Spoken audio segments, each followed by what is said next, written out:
The last point I would like to discuss about comparison and contrast are the words that serve to express comparative writing. The quality of the transition from element A to element B in a comparison or contrast will make or break the development strategy. Indeed, if the shift is not clear, the impact will be lost. When expressing similarities, the following transitional words will help you organize your writing. Words like also, likewise, similarly, the same as will help you establish a good comparison.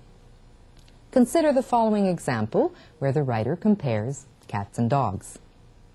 Cats and dogs, although different in many ways, have a number of similar characteristics. The cat is a domestic animal, the same as the dog.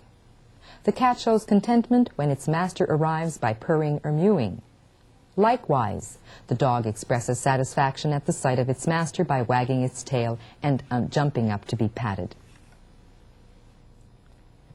To express differences, there are also a great number of transitional words you can use.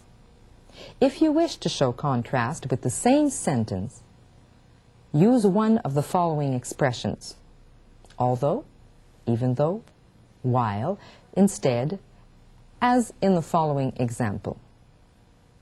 Although cats and dogs present similar characteristics, they are quite different in many ways.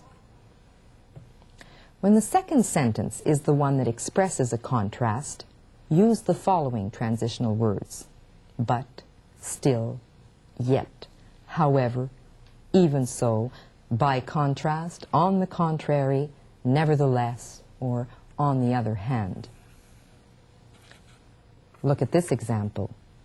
A prison should serve as a correctional institution where a criminal is taught to deal with the outside world. Nevertheless, our prisons often harbor more crime within their walls than criminals find on the street. The use of the pattern what followed by be also serves to reinforce the contrast between two ideas. Consider this. After the last bunch of guys left, the house seemed unnaturally quiet. What was not so quiet was the argument when our parents came home. Repetition also helps to reinforce contrasts. Consider this. While my friends spent long, hot days on the job, I spent long, hot days on the beach soaking up the sun. Visually marking the important element of a sentence will also help you achieve contrast. Consider this example. There exists a marked difference between a comedian and a comic. A comedian, like Johnny Carson, says funny things, but a comic, like Carol Burnett, does funny things. The important thing to remember about all these examples and what has been presented is what I mentioned at the beginning. First, comparisons and contrasts are development strategies you will choose to use when you want to show the similarities and differences of two things, or when you want to make clear the superiority of one thing over the other, or finally, when you want to explain something unfamiliar by comparing it with something familiar. Now let's move on to the next development strategy, the analogy. The analogy can be defined as a special comparison, one that explains a difficult concept or situation by pointing out certain similarities with a familiar concept or situation. In other words, explaining the difficult by referring to something that is easy to understand.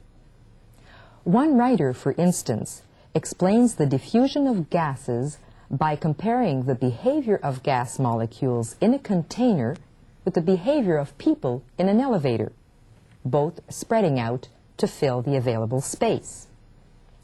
Analogies create images in the reader's mind. As a writer, you draw upon the knowledge you and your reader have in common in order to do three things. 1. Communicate new information and knowledge. Example, coping with a serious illness is like moonlighting with a second job. 2. To describe unfamiliar or uncommon concepts. Gas diffusion in a container is like people spreading out in an elevator. 3.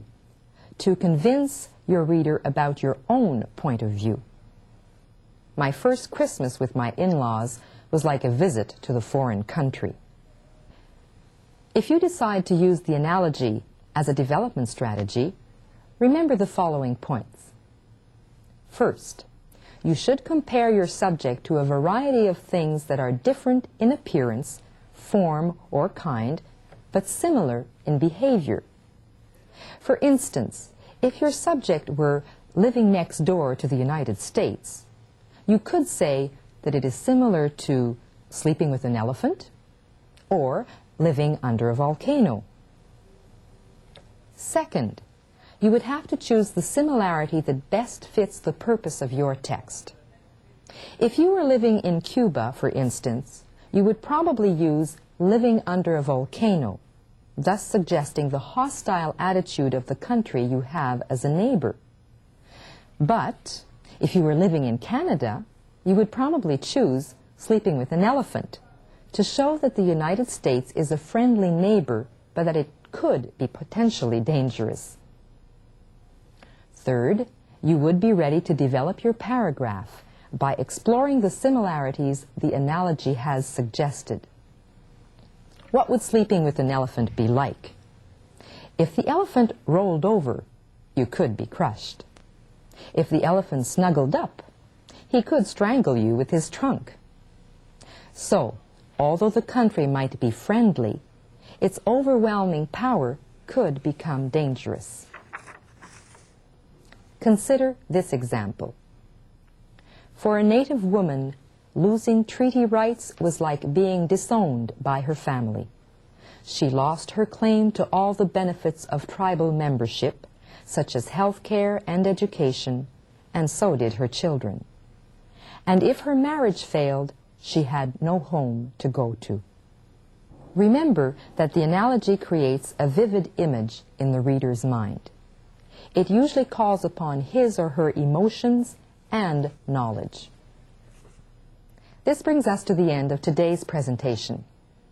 After doing the exercises that accompany this section, you should be ready to apply them in the writing workshop with your teacher. Good luck.